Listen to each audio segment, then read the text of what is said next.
people of the internet. Welcome back to my channel, or welcome to my channel if you're new. We're back to physically holding the mic with my hand because I broke my bed desk.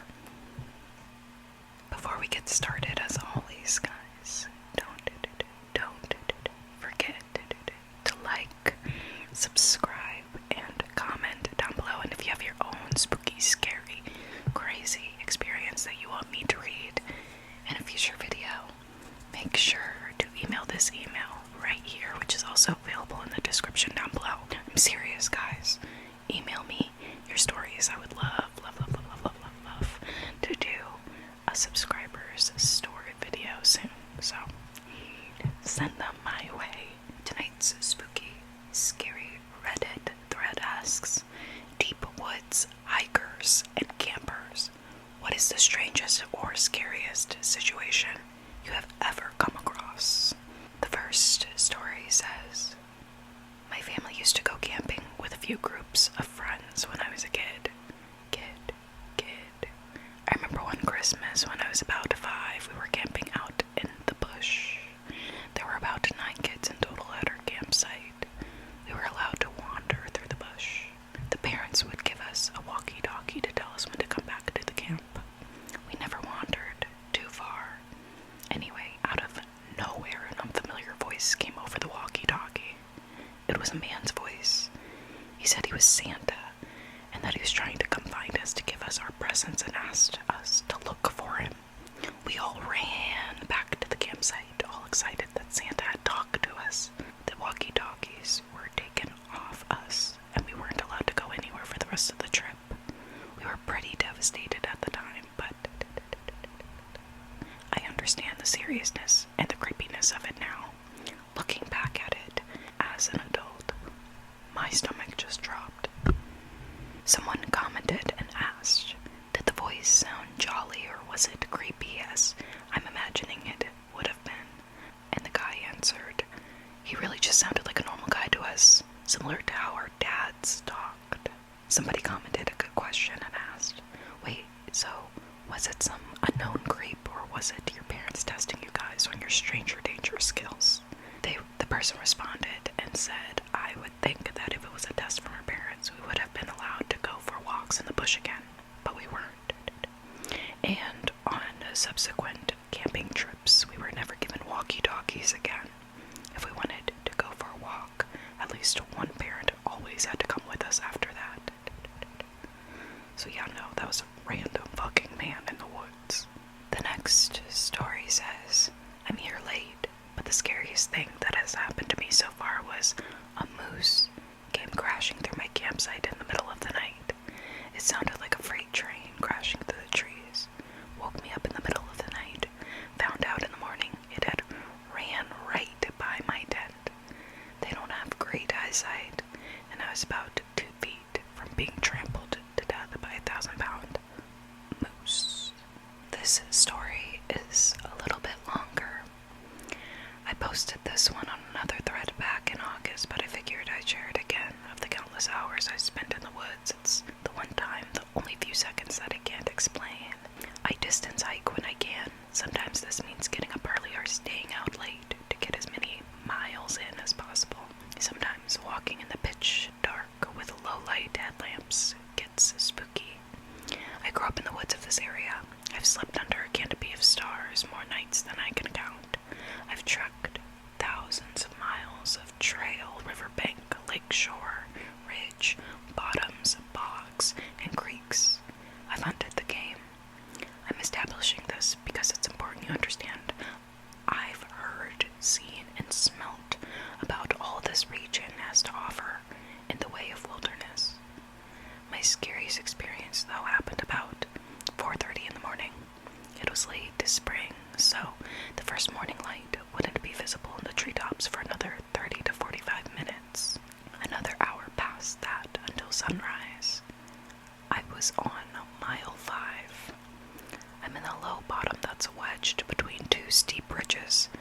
The trail I'm on was narrow, muddy, and completely hemmed in by thick underbrush. oak growth. I'm focused on the small light from my headlamp, just one step after another, zoned out. Then I heard a loud crack, and I froze solid. This is the part I have trouble describing. 4:30 in springtime means I'm the only thing making noise. No birds chirping, nothing. Dead. Quiet. Mid-step I froze. When fight or flight kicks in, you have these immediate instincts, thoughts. The thought that instantly flashed into my mind as I stood there balancing myself into silence was, if I hear that again, I'm turning around and I'm going back the way I came in a hurry. Why? Because that sound was not a branch breaking. It wasn't a deadfall. It wasn't a widow maker. I was damn sure I had just heard something intentional. Hearing it twice, well, that meant get the fuck out of there. To describe it as best I can, it sounded like a decent-sized wooden stick being violently whacked against a smallish tree. More a fungo bat-sized stick than a baseball bat. The distinction in my head being that this sound was a crack and not a thud or a thump, and I have described it as explosive in the past because it was so sudden and so terribly loud. I had the sense that it was about 50 yards directly in front of me, and it was loud and clear.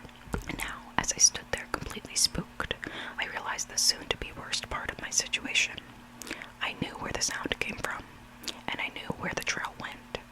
In about 30 yards, I was going to come into a 180-degree turn and start up the ridge going away from the creek. This meant as soon as I got the courage to move toward this noise, I was going to have to hurry, or I was going to have to turn my back to it and get up that ridge. This made me very nervous. My head somewhere between meth fiend murder and Bigfoot bludgeoning. Minutes pass. I just breathe my foggy breath into my glasses and listen. Nothing. Dead. Silence. I've got about 20 to 30 minutes until first light. I crank up the headlamp and start to slowly creep to the 180 turn. When you wear a headlamp in the woods at night, every branch in front of you casts a big, black, moving shadow on the trail. It didn't help. I get to the turn and quickly make the bend. I'm moving pretty fast at this point, trying to be quiet, taking tiny, shallow breaths so I can listen while hopping up the trail. And then I smell it. A stench hits me that I can't describe. I just imagined wet, rotten death. I've actually worked scenes where humans have expired in a past life as a firefighter. This was like days-old decomposition, but it just smelled strange. I kept walking fast. By the time I made it to the top of the ridge, I was huffing, and the first light was showing. I didn't stop moving until the full light was out and the birds were chirping. I've heard it all in the woods. I've smelled it all. I'm telling you, I don't know what the hell that was. Dead, fall, and especially leafed-out branches make a lot of noise on the way down. I've heard it many times. I don't know. I don't know about you guys, but I would have turned my black ass around. The next story says, I was camping alone on a beach a few years ago. At just after 3 a.m., I woke up to a strange sound, like something gently brushing up against my tent. The waves were pretty loud, so I wasn't sure. As I started to fall back asleep, I heard it again. This time I sat up. Suddenly the sides of my tent were getting pushed in. I could see the shapes of hands pushing it on all sides. No sounds came from outside other than the ocean. I was too terrified to even say a word. I've never been that scared in my life. After a few seconds, that felt like an hour, it suddenly stopped. I waited for a few minutes, then unzipped the tent and poked my head out and flashed my flashlight around. There were shoe prints all around the tent. I figure it was probably just some kids messing with me, but damn, did they ever mess with me? I rebuke. Me and my best friend go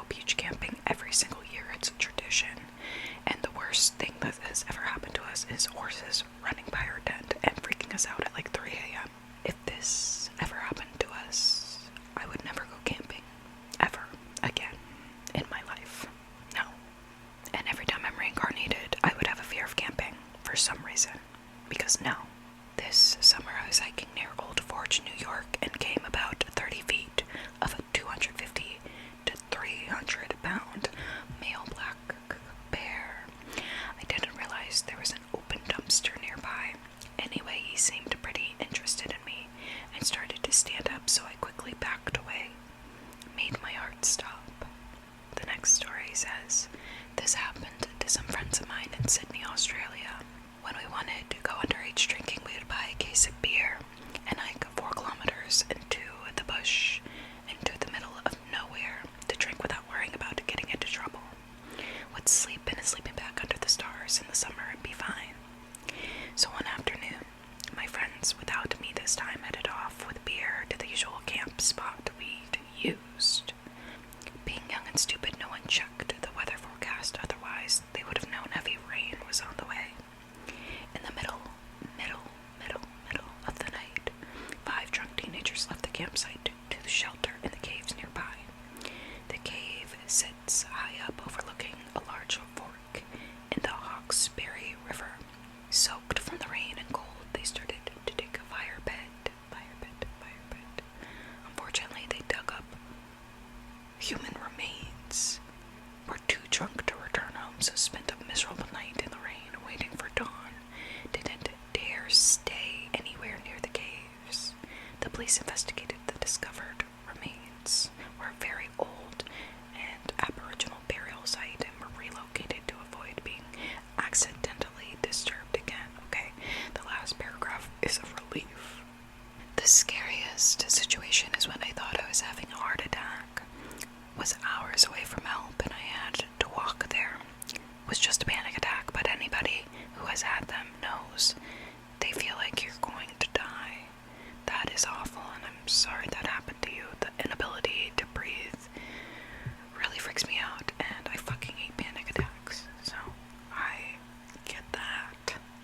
This definitely falls into the strangest category. Was solo pitching for a long weekend in the Pacific Northwest in one day. Was in the rare part of the trail that is closer to civilization, so there was a higher chance of other hikers and campers being around. I saw 1 or 2 people, but mostly from afar, and as it was nightfall soon and getting cold and I was getting deeper into the woods, I knew the odds of seeing someone else was highly unlikely. I was hiking around a small pond and was going to set up camp nearby when I heard some shuffling noises behind a small boulder rock wall type thing. It was a repetitive noise and got louder and then quieter, but never stopped at all. And basically, if you're a regular hiker, you know a noise that does not fit the woods when you hear it. I took out my 2 knives that I carry when hiking, and I slowly walked around the boulder, honestly not knowing. What I did not expect, and was very shocked to see, was a very attractive couple's.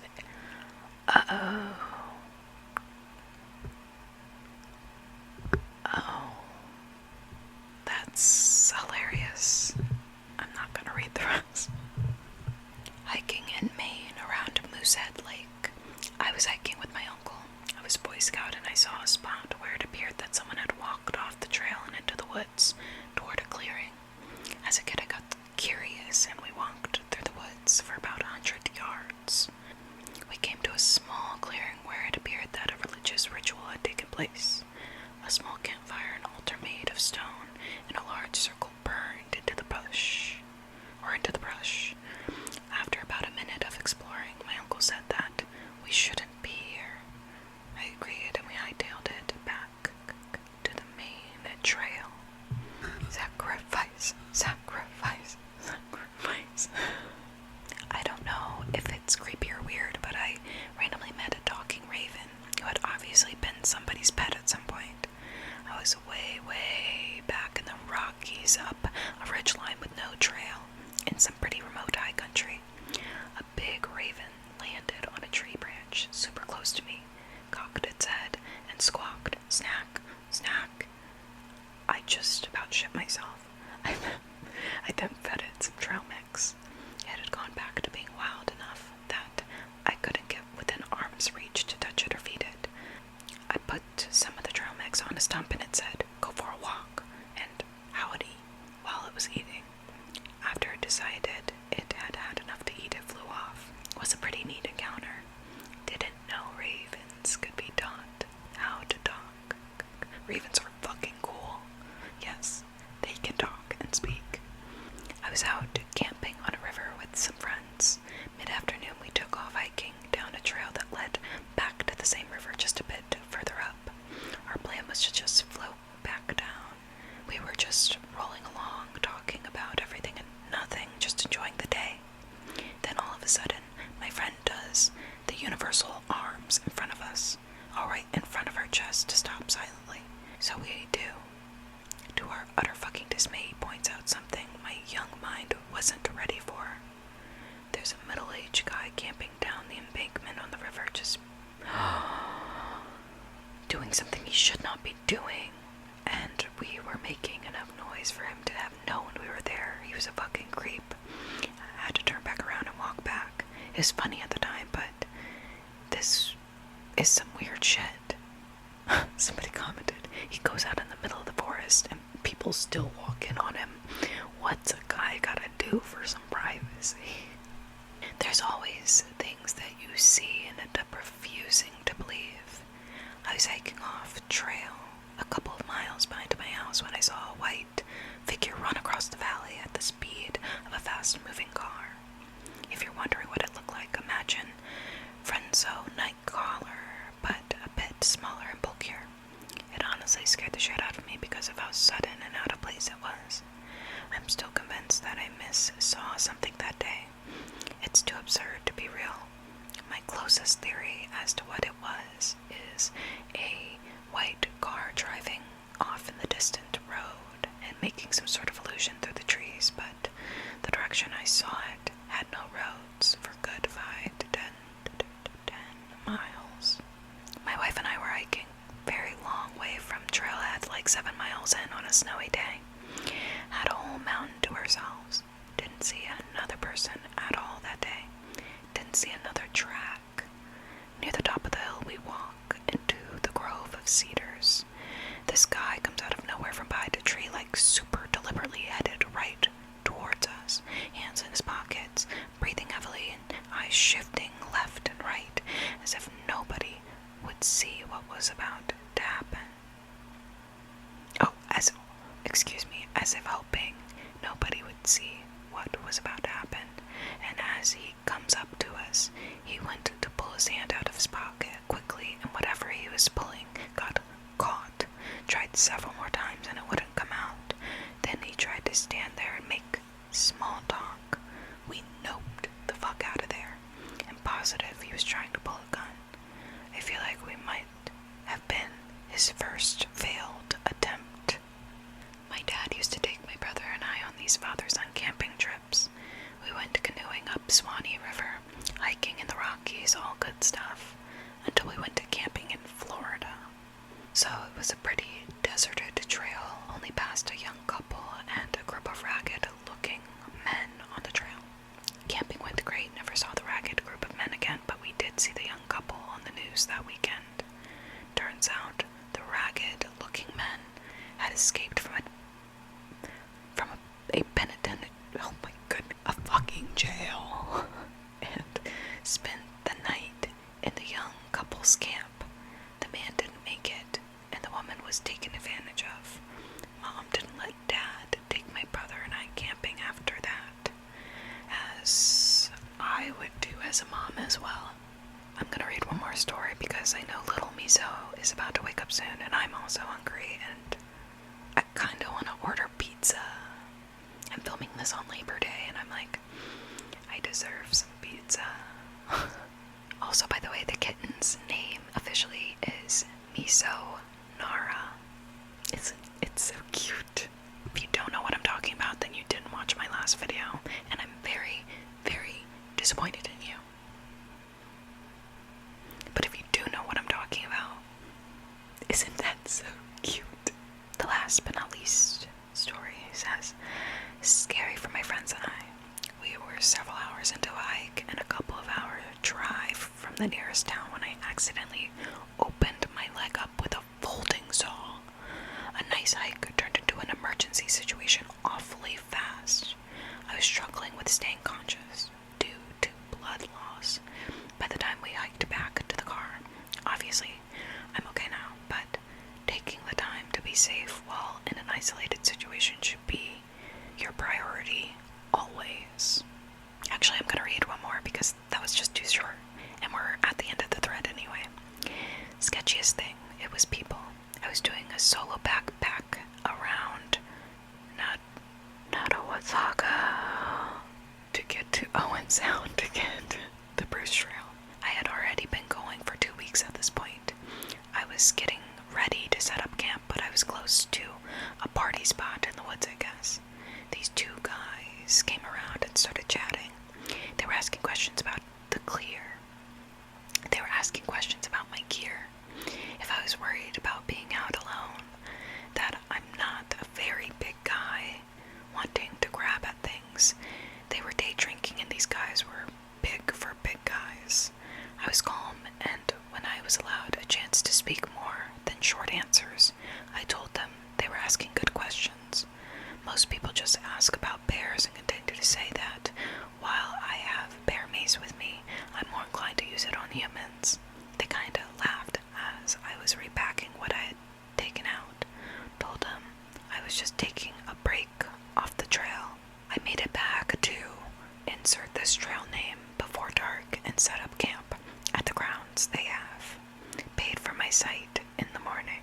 Okay guys, don't forget to like, subscribe, and comment down below, and if you have your own spooky scary story that you would like to share with me, make sure to email this email right here, which is also available in the description down below. Gosh, can you tell I'm hungry by how fast and aggressive I'm doing this outro? God, Kennedy, just eat a Snickers. But for overall, that's all I have for you guys today. I hope you enjoyed. Thanks for watching. Namaste. Have a nice day.